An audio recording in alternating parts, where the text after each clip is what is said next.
Quando finalmente encontrei a trava e consegui abrir a porta, eu não pensei em mais nada. Eu pulei para fora do carro e comecei a correr. Mas então eu ouvi a porta do motorista abrindo. Ele saiu do carro e veio atrás de mim. Olá, eu sou a Vitória e eu narro histórias de terror. Então, se tu gosta desse tipo de conteúdo, te inscreve no canal, deixa teu like e ativa o sininho para não perder nenhum vídeo novo.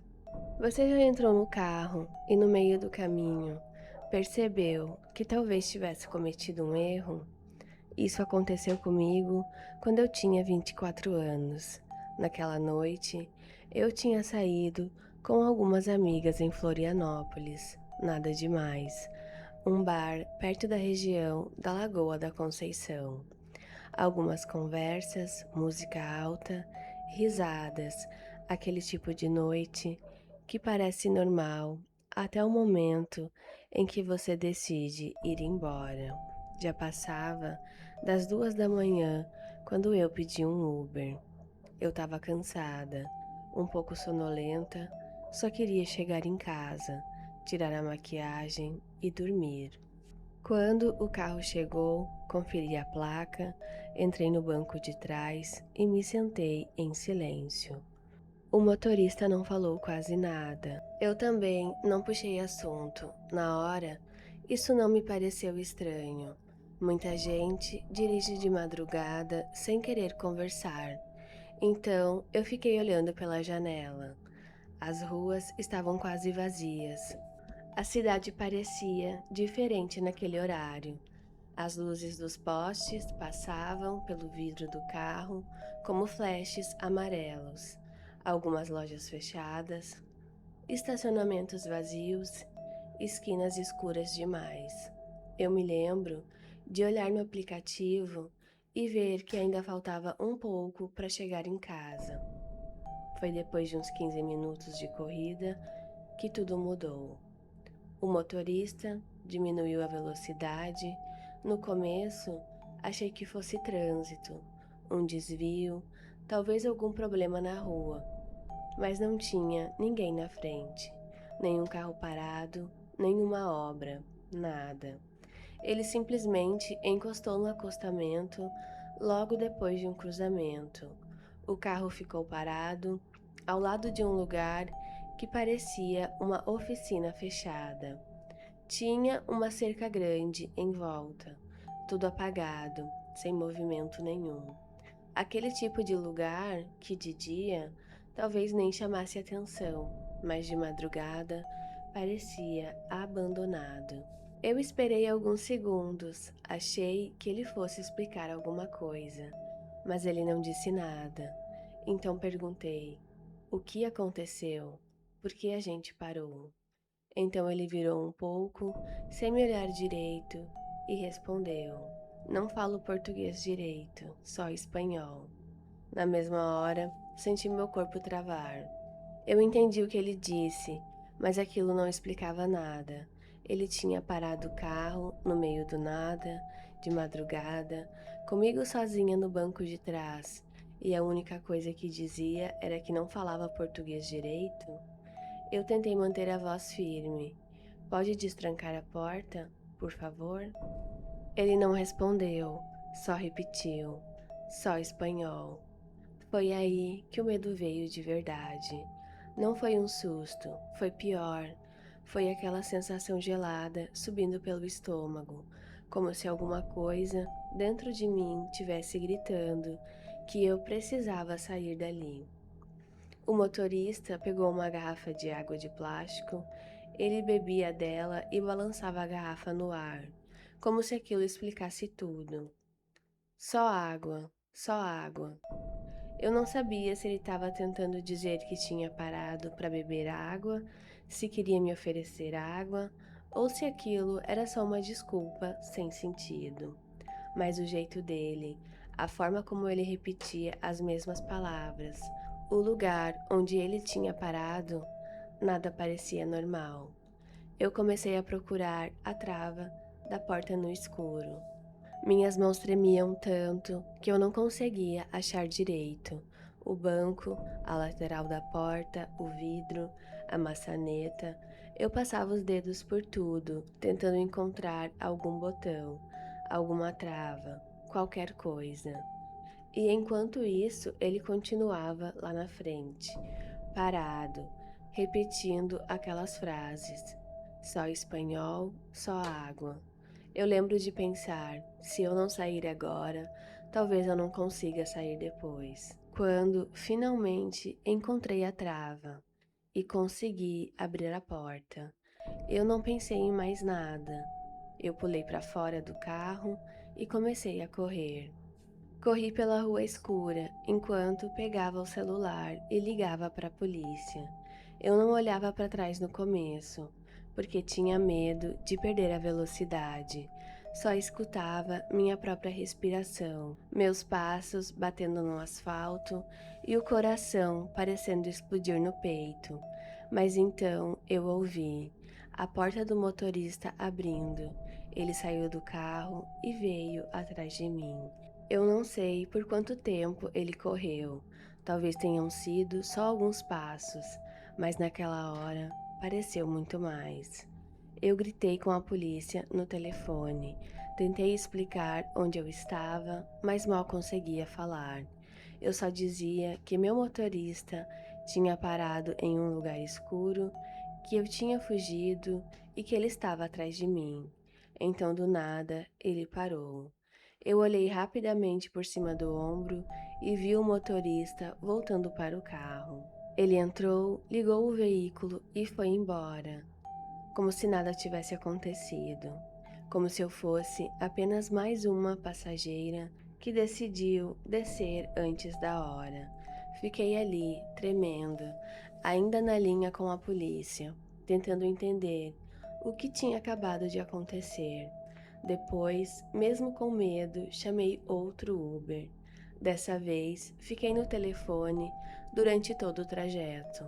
Não tirei os olhos da rota nem por um segundo. Cada vez que o carro reduzia a velocidade, meu corpo inteiro ficava em alerta. No fim, nada grave aconteceu. Eu cheguei em casa, eu estava viva, mas até hoje, quando penso naquela noite, uma pergunta volta na minha cabeça. Por que ele parou ali? Porque não parecia uma parada qualquer. Não parecia confusão. Não parecia coincidência, e talvez o mais assustador seja justamente isso. Eu nunca vou saber o que teria acontecido se eu não tivesse conseguido abrir aquela porta. Você já aceitou uma corrida e no meio do caminho percebeu que o destino não fazia sentido?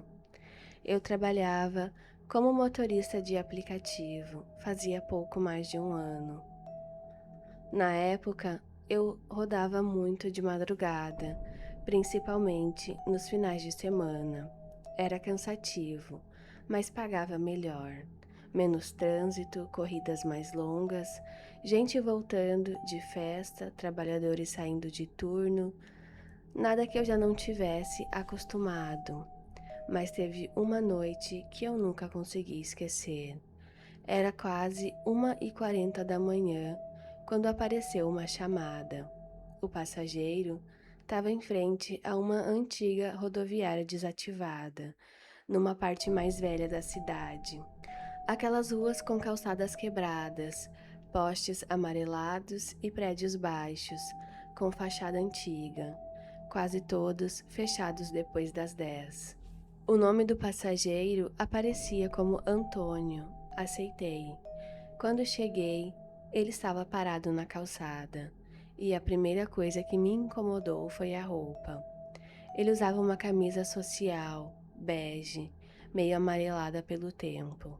Colocava por dentro de uma calça escura de cintura alta. Nos pés, sapatos pretos, muito bem engraxados.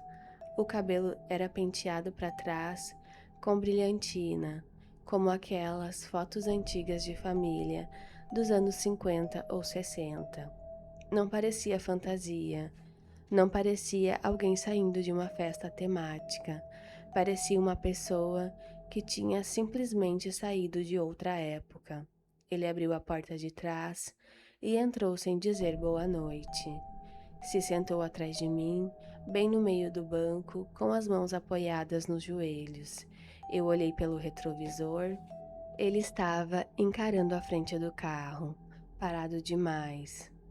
Boa noite. O destino está certo aqui no aplicativo? Perguntei. Ele demorou uns segundos para responder. Então disse, com uma voz baixa, meio seca: Sim, Rua das Magnólias, Condomínio São Rafael. Eu franzi a testa. Aquele nome me soou estranho. Eu conhecia a cidade inteira de tanto dirigir, mas não lembrava de nenhum condomínio São Rafael. Mesmo assim, o aplicativo mostrava o caminho. Então comecei a corrida. Nos primeiros minutos, tudo ficou normal. O carro seguia por avenidas conhecidas, passava por farmácias fechadas, mercados apagados, pontos de ônibus vazios. Mas o passageiro não se mexia, não pegava o celular, não olhava pela janela, não respirava alto, só ficava ali, sentado com aquela postura rígida, como se alguém estivesse esperando alguma coisa. Depois de um tempo, ele falou: O senhor pode desligar o rádio? Eu nem tinha percebido que o volume estava baixo. Eu desliguei. O carro ficou em silêncio. Um silêncio pesado, daquele tipo que faz qualquer barulhinho parecer maior. O pisca do painel, o motor, o atrito dos pneus no asfalto. E de vez em quando eu sentia um cheiro estranho vindo do banco de trás. Não era perfume, era cheiro de roupa guardada há muito tempo. Cheiro de armário velho, madeira úmida, poeira, naftalina. A rota começou a me levar para uma região mais afastada, na parte antiga da cidade, um bairro onde ainda existiam casarões abandonados, fábricas fechadas e ruas estreitas com árvores grandes demais, que cobriam a luz dos postes. Foi aí que eu estranhei. O senhor mora por ali? Ele respondeu sem olhar para mim. Morei. A palavra ficou dentro do carro. Morei. Não moro. Não vou visitar alguém. Morei. Eu olhei de novo pelo retrovisor. Ele estava com os olhos fixos na rua, como se conhecesse cada esquina, só que eu não reconhecia mais quase nada. As ruas pareciam diferentes, mais vazias, mais escuras. Algumas placas estavam tortas, outras apagadas.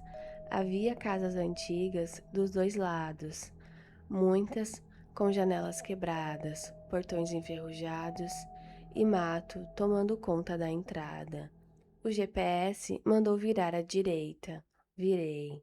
A rua ficou ainda mais estreita.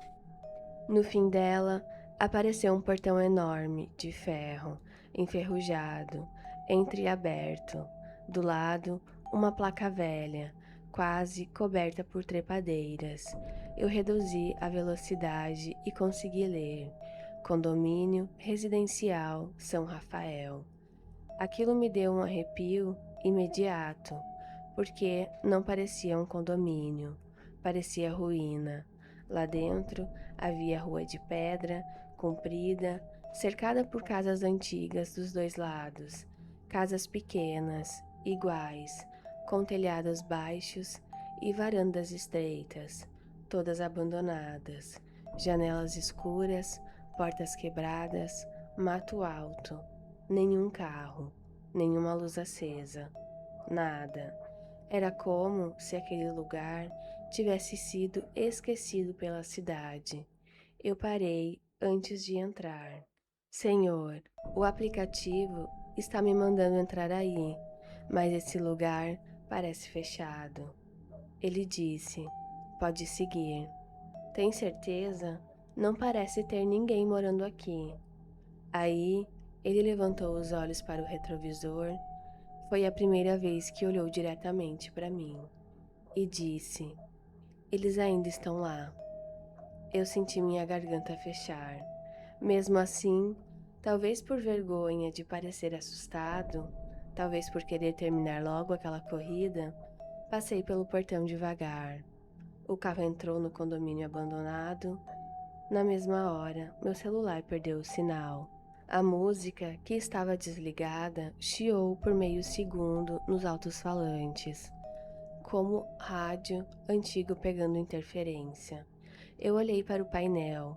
A temperatura dentro do carro caiu. Não um pouco, caiu de verdade. Meus braços ficaram arrepiados. As casas pareciam todas iguais. Fachadas descascadas, números antigos de metal, cortinas rasgadas aparecendo por trás dos vidros. Em algumas varandas ainda havia cadeiras velhas, vasos quebrados e brinquedos enferrujados. Parecia que as pessoas tinham saído às pressas décadas atrás e nunca voltaram. O passageiro inclinou o corpo para frente e apontou com a mão. Mais adiante, a casa 17. A voz dele estava diferente, mais baixa, mais cansada. Eu segui devagar, olhando para os números das casas. 11, 12, 13. Então eu vi a casa 17. Ela era um pouco maior que as outras. Tinha uma porta verde escura, quase preta, e uma janela grande na frente. A varanda estava tomada por folhas secas. Parei o carro, chegamos. O aplicativo não finalizava, a tela continuava travada. O passageiro não se mexeu. Ficou sentado, olhando para a casa. Eu esperei. Depois de alguns segundos, falei: Senhor. Ele sussurrou. Eu demorei demais. Aquilo me fez gelar. Como assim? Ele não respondeu. Só abriu a porta do carro, mas antes de sair, colocou uma nota dobrada no banco de trás.